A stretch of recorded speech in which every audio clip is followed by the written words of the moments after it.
Զրուցում ենք մեդիա փորձագետ Սամվել Մարտիրոսյանի հետ։ Պարոն Մարտիրոսյան, ադրբեջանցի եւ թուրք բլոգերներ կան, Քամրան, Քամիլ, Օգյուն անուններով, ովքեր գալիս են Երևան, Հայաստան ու հայտարարում, թե գտնվում են իրենց պատմական քաղաքում կամ մեր պատմությունն են իրենց վերագրում եւ խեղաթյուրում։ Կխնդրեմ ասեք, թե սոցիալական հարթակում ինչ է արվում մեր կողմից այդ հայատյաց քարոզի դեմ։ Տեսեք, ընդիրը նրանում է, որ մեկը մյուսի հետ չհատվող երևույթներ են, այսինքն եթե ինչ-որ մի ադրբեջանցի գալիս ադրբեջաներեն ինչ-որ տեսանյութ անում, ադրբեջանցիների համար մաքսիմում ինչ հնարավոր է անել, գնալ այնտեղ ռիփորտ անել, բայց շատ չնչին հավանականությունն է, որ նման տեսանյութը կհեռացվի, որովհետև մեջը ոչ մի խախտում որպես այդպիսի մետայի տեսանկյունից չկա։ Առնվազն կարող եմ ասել ինչ չանել, չմտնել տակը կռիվ չանել ադրբեջանցիների հետ, որովհետև իրականում դրանով ոչ մի հարց բովանդակային չի լուծվում, իսկ տեսանյութը սկսում է ավելի տեսանելի դառնալ բոլորին, որտեղ ալգորիթմը ինչքան շատ մեկնարկանում է, այդքան ավելի շատ մատերիալ ցույց տալիս այդ տեսանյութը։ Իսկ առհասարակ մենք սոցիալական հարթակը ինչպես ենք կարողանում օգտագործել մեր մշակույթի մասին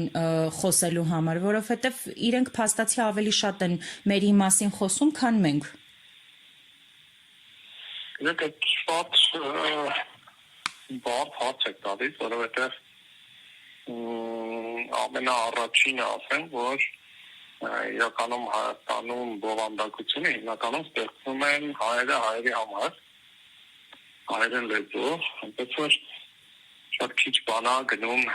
դեպի դուրս։ Այսինքն մենք ընդհանրապես շատ մեր ներքին լսարանի վրա բան ենք, ֆիքսված ենք։ Plus մեր եռանդի կապիկով 90%-ը գնում է ներքաղաքական իրար անեծքների, այրանքների վրա, այնպես որ առանձնապես մշակույթի հոտ չի գալիս է թերթ։ Եվ պարոն Մարտիրոսյան, եւս մեկ հարց, կխնդրեմ ասեք, թե պետությունը այս մասով ինչ կարող է անել եւ ինչ է անում, կան որոշակի տեսանելի քայլեր այս ոլորտում։ Պետությունը շատ բան կարող անել, տեսանելի քայլեր, եթե դուք խոսում եք դրա մասին, որ հայաստանյան մշակույթը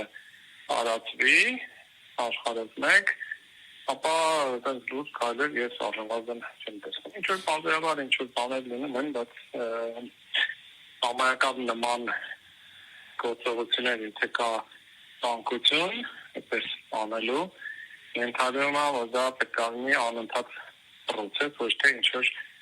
մեկ ինչ-որ մի բան արեց, տարածեց, հետո 3 ամիս հետո ինչ-որ մի ուրիշ բան։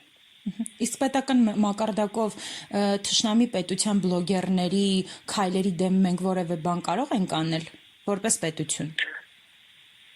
Տեսեք, անել կարելի է անել, բայց ես քայլեր չեմ տեսնում։